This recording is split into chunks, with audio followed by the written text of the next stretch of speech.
De 1989 para cá foram 7 eleições presidenciais, 5 presidentes eleitos, 2 impeachments e os maiores casos de corrupção do planeta.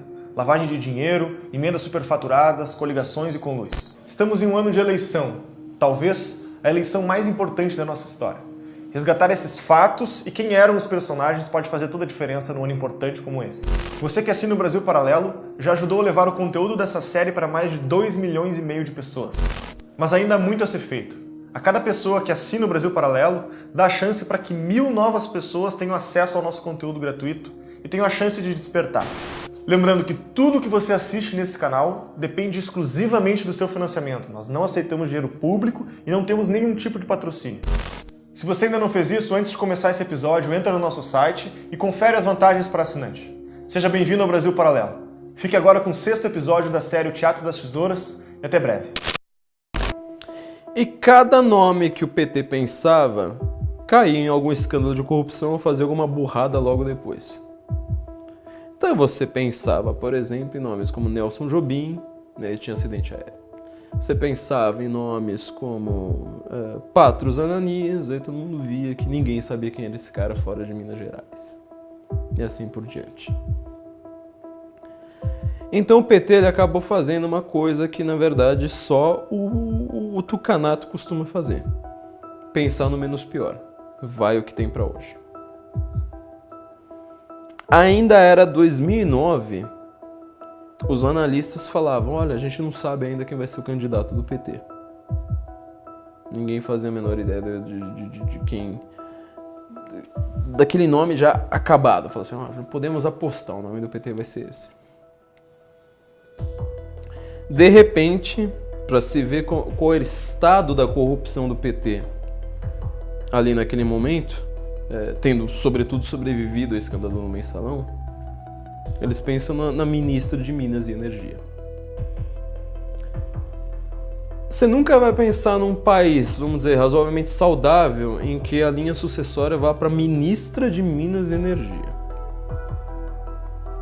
Isso não é um ministério relevante. Isso não é um ministério, vamos dizer, político. Este não é o nome, vamos dizer, onde está o carisma do PT agora neste momento. Já sei, nas Minas e Energia. Era uma situação, vamos dizer, kamikaze. Vamos ver o que é que vai acontecer. E o nome que se pensou foi em Dilma Rousseff. Durante séculos, o Brasil ficou de costa para a América do Sul, olhando para os Estados Unidos e para a União Europeia, achando que tudo que era bom para os Estados Unidos era bom para o Brasil, ou tudo que era bom para a Europa era bom para o Brasil. Em 2010, Lula não poderia se recandidatar à presidência. Seria a primeira eleição que o petista não participaria desde 1989. De 2006 a 2010, Lula aumentou os gastos públicos, imprimiu muito dinheiro, liberou crédito e criou mais ministérios. De quebra, os programas sociais garantiram sua popularidade. A aprovação de Lula era alta, 80%. O clima era de continuidade. Mas o sucessor de Lula era uma incógnita e o PT se desdobrava para encontrar o melhor nome.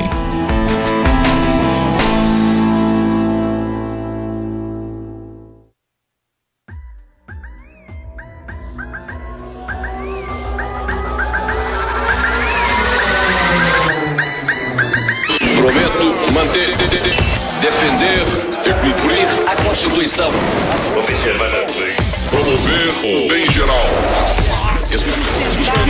E sustentar a unidade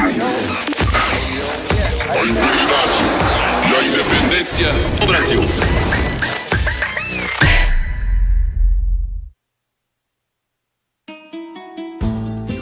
Parece faltar um nome de peso nos partidos da base aliada, mas o cenário eleitoral para 2010 ainda está longe de alguma definição.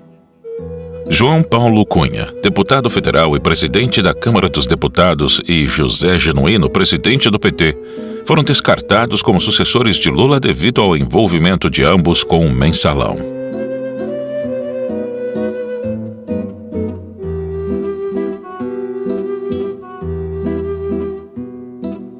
Antônio Palocci, outro nome forte, deixou de ser uma opção quando a CPI dos bingos descobriu sua ligação com um escândalo. O então ministro da Fazenda do governo Lula negava ter frequentado uma mansão no Lago Sul de Brasília que serviria para distribuição de dinheiro e compra de influência. Em entrevista a um jornal, um caseiro semi-analfabeto desmentia publicamente Antônio Palocci, o segundo homem mais importante da República.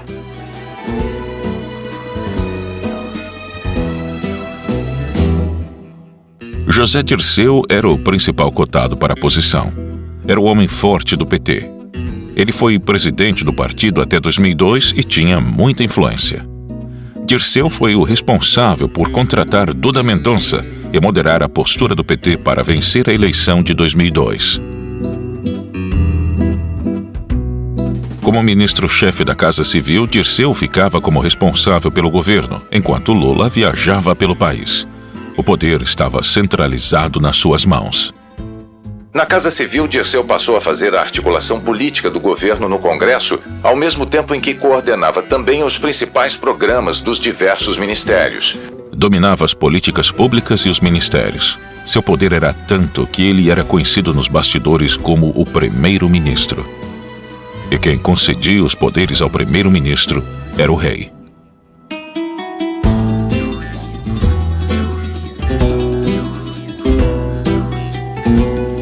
Só que José Dirceu havia sacrificado a sua chance de ser o próximo presidente do Brasil quando salvou a pele de Lula ao tomar para si toda a responsabilidade do mensalão. O procurador-geral qualificou o ex-ministro José Dirceu de chefe e mentor do esquema montado, segundo Gurgel, para desviar recursos públicos com o objetivo de comprar o apoio de parlamentares ao governo. Ele acusou o ex-ministro de formação de quadrilha e corrupção ativa. O New York Times destacou a acusação contra José Dirceu. Aliado político de Lula, será julgado por corrupção. O sacrifício também lhe custou o Ministério da Casa Civil. Depois de 2 anos e meio de governo, o ministro José Dirceu deixou hoje a Casa Civil. 10 dias depois das primeiras denúncias do mensalão, a saída de Dirceu deu a partida para a reforma ministerial. E quem o substituiu naquele ministério foi a mesma que tomou seu lugar como candidato na eleição de 2010.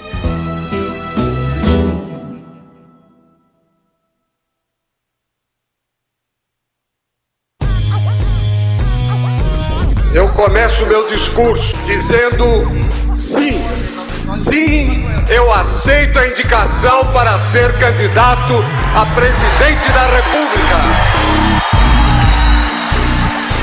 Depois da derrota em 2002, José Serra voltou a ser candidato. O PSDB estava desesperado para conquistar o eleitorado da esquerda. A população estava muito apegada a Lula e o tucano precisava de um discurso mais à esquerda para seduzir a população. Vocês sabem que eu vim de baixo. Nasci numa família humilde, morava numa vila operária, numa casa de quarto e cozinha. Com 8, 9 anos, eu já ajudava meu pai a vender fruta. Serra fazia de tudo para agradar. Prometia duplicar o Bolsa Família, criar o Bolsa Adolescente, imprimir mais dinheiro, dar mais crédito e mais Estado. Nós vamos manter e fortalecer o Bolsa Família. O tucano falava muito da sua experiência como ministro da Saúde e parecia estar concorrendo ao cargo errado. A terceira via contou com 2 candidatos e continuava inviável. Marina Silva, do Partido Verde, e Plínio de Arruda Sampaio, psolista. 2 ex-petistas. Marina não cansou de repetir o discurso ambientalista de sustentabilidade e desenvolvimento responsável. É possível desenvolver sem destruir. Isso é ser sustentável. Eu sou Marina Silva, candidata à presidência do Brasil. Mas quem roubou a cena daquela eleição foi Plínio. O candidato foi autêntico nos debates e suas respostas repercutiram na internet. Vocês notaram que tem muita convergência aqui. Hoje vocês vão ver a divergência. Vocês agora viram por que o Zé Serra é chamado de hipocondríaco. Só fala de saúde. Fui dar aula nas escolas para sentir bem a realidade, a essência. Você não deve ser um bom professor não, porque não deu resultado. Hein? A proposta aqui questiona o sistema capitalista. Esta proposta não tem lugar nos meios de comunicação. Muito bem, nós chegamos. Aqui o bem deve ser feito e o mal deve ser evitado. Isso não quer dizer nada, né? Mas eu me perdi aqui, gente. Se a Dilma vivesse com o seu salário mínimo, não tenha dúvida que ia para 2.000 do DIEESE. Isso precisa mudar. Aí vem a história, não tem dinheiro. Tem dinheiro. Se não pagar o juro do banqueiro, aí pode pagar perfeitamente este salário. Jesus Cristo, a corrupção bateu na sala do lado. Aí de duas uma. Ou você é conivente, ou você é incompetente. O pessoal diz depois que vim aqui brincar, que eu sou franco atirador. Essa turma da Folha adora dizer isso. Sim. Olha aí, você vê como é que vamos estabelecer então. Eu falei mal da imprensa, cortaram, olha aí. Olha aí. Eu falei mal, pá, apagão.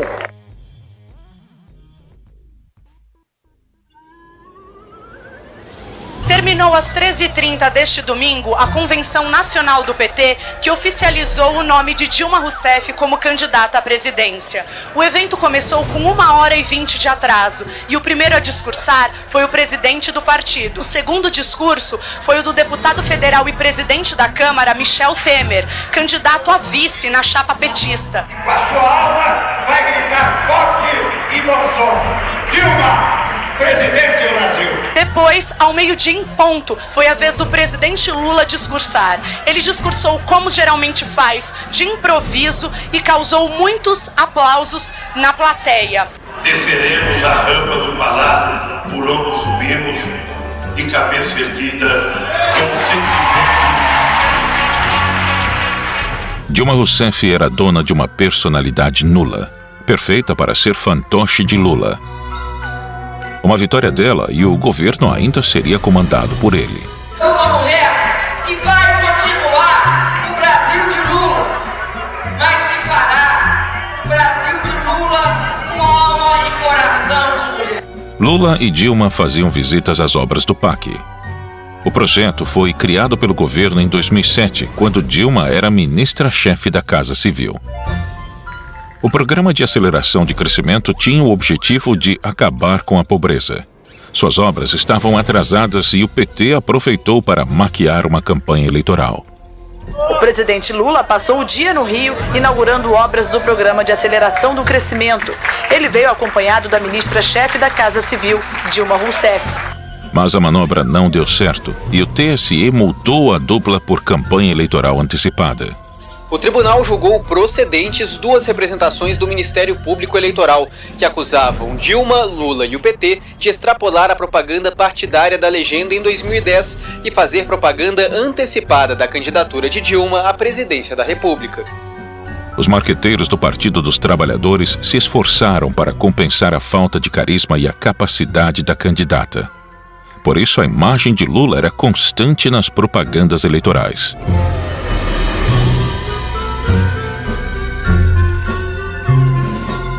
Dilma prometia mais Estado, aumento de gastos, redistribuição de renda, reaparelhamento da máquina estatal e valorização do funcionalismo público. Para isso, Petrobras, BNDES, Banco do Brasil e Caixa Econômica seriam infladas. E que o funcionalismo público seja valorizado. Porque a experiência que a gente tem é que com um funcionalismo valorizado, os serviços públicos prestados à população são muito melhores. Falar que financiamento não é importante é esconder o fato que esse país não tinha crédito. Nós saímos de um padrão de crédito de 400 bilhões para 1 trilhão e 500 bilhões de reais. Transferimos 180 bilhões para o BNDES, um pouco menos do que isso, a título de garantir empréstimo e investimento de longo prazo e impedir que as empresas brasileiras tivessem um imenso choque de crédito. Eu creio que a gente deve sim ter política de assistência para os mais pobres, que é muito importante nós fortalecermos os concursos no setor público. E eu vou fortalecer o Bolsa Família. Eu acho que terceirização tem um papel limitado. Eu não creio que venha a ter um papel dominante. Isso é impossível. O povo estava encurralado. Serra, que deveria ser oposição, defendia as mesmas coisas que Dilma, só que de maneira mais cautelosa. No dia 3 de outubro, Dilma e Serra confirmaram a disputa no segundo turno. A eleição para presidente vai ser decidida no segundo turno. Dilma Rousseff, do PT, enfrenta José Serra, do PSDB. A candidata do PT, Dilma Rousseff, tem até o momento 46,9% dos votos válidos. José Serra, do PSDB, tem 32,61% dos votos. Marina Silva, do PV, tem até o momento 19,33% dos votos válidos. A tranquilidade do primeiro turno não se repetiu no segundo. Os dois personagens restantes em cena tinham o caminho livre para atacar um ao outro. As polêmicas começaram a pautar a eleição. A atividade de campanha do candidato do PSDB, José Serra, foi interrompida hoje no Rio depois que ele foi agredido num tumulto iniciado por militantes do PT. Um grupo de militantes petistas se aproxima e impede a passagem do candidato tucano. Serra se abriga numa loja. Em seguida, chega um grupo ainda maior de militantes petistas, com bandeiras e cartazes. Começa uma briga generalizada. Serra tenta retomar a caminhada, mas continua cercado pelos militantes do PT. O fotógrafo do jornal O Globo registrou o momento em que José Serra leva as mãos à cabeça, logo depois de ser atingido por uma bobina de fita crepe. No dia seguinte, Dilma tentou limpar a barra do próprio partido em seu programa eleitoral. A verdade sobre os fatos. O PT é contra qualquer tipo de violência, mas também contra qualquer tipo de manipulação. Ontem, no Rio de Janeiro, o candidato Serra aproveitou um conflito entre militantes para simular uma agressão que não aconteceu. Ele foi atingido por uma bolinha de papel e nada mais. Mas coloca a mão no lado esquerdo da cabeça. Esse teatro todo definitivamente não combina com um candidato à presidência. Mais uma vez, o programa da Dilma tentou deturpar os fatos e confundir o eleitor. Todo mundo viu Serra ser agredido por militantes do PT quarta-feira no Rio.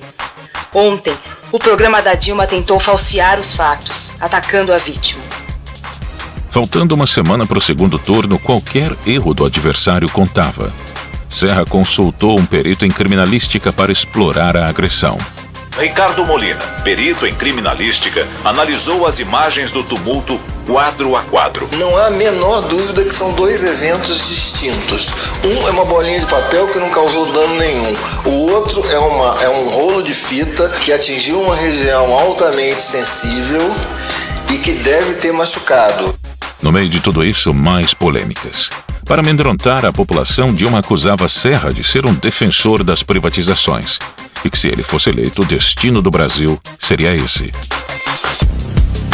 Começa agora o programa Dilma, a presidente que não vai deixar privatizar a Petrobras nem o pré-sal. A acusação surtiu efeito em Serra. O tucano tinha medo de perder algo que nem tinha: o amor da esquerda. Tentando se livrar da imagem de ser um político de direita, Serra pediu direito de resposta no programa eleitoral do PT. A campanha da Dilma falou que o Serra privatizou a CSN e 31 empresas em São Paulo. Isso não é verdade. O Serra, quando foi governador, não privatizou nenhuma empresa. Repito, nenhuma.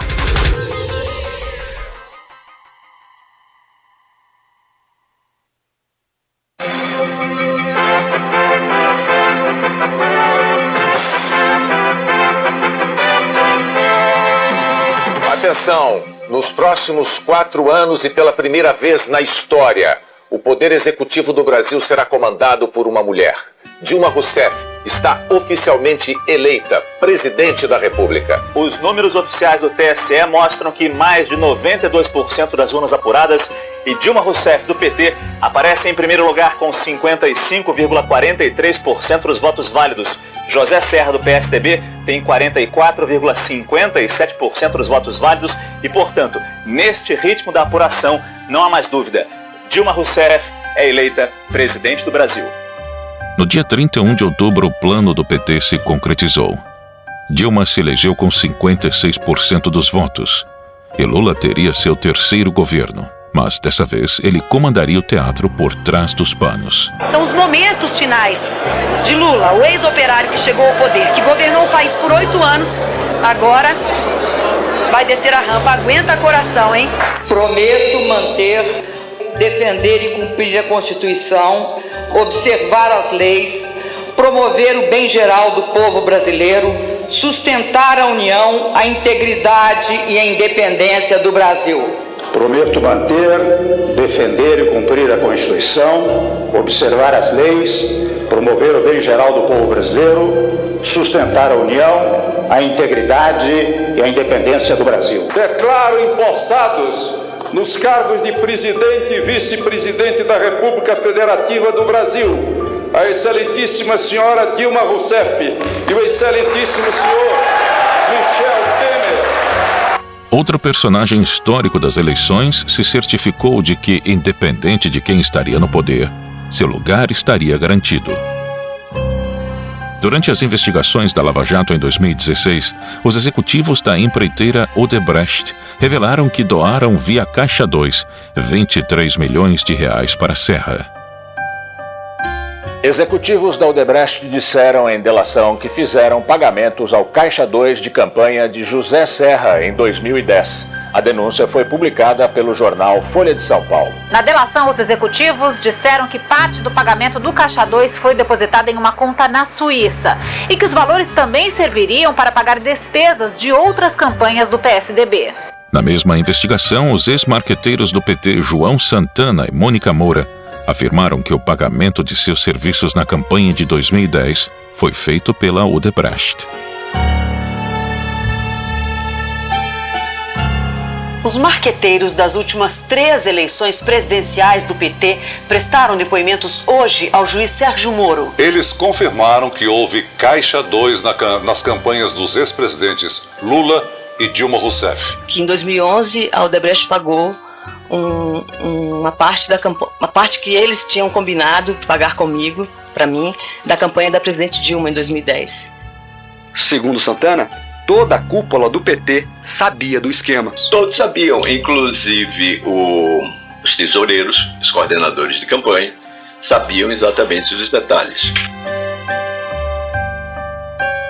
A eleição de 2010 não foi disputada por rivais. Serra e Dilma apenas disputavam a sua proporção de propina. E, em troca, governariam para quem pagasse mais.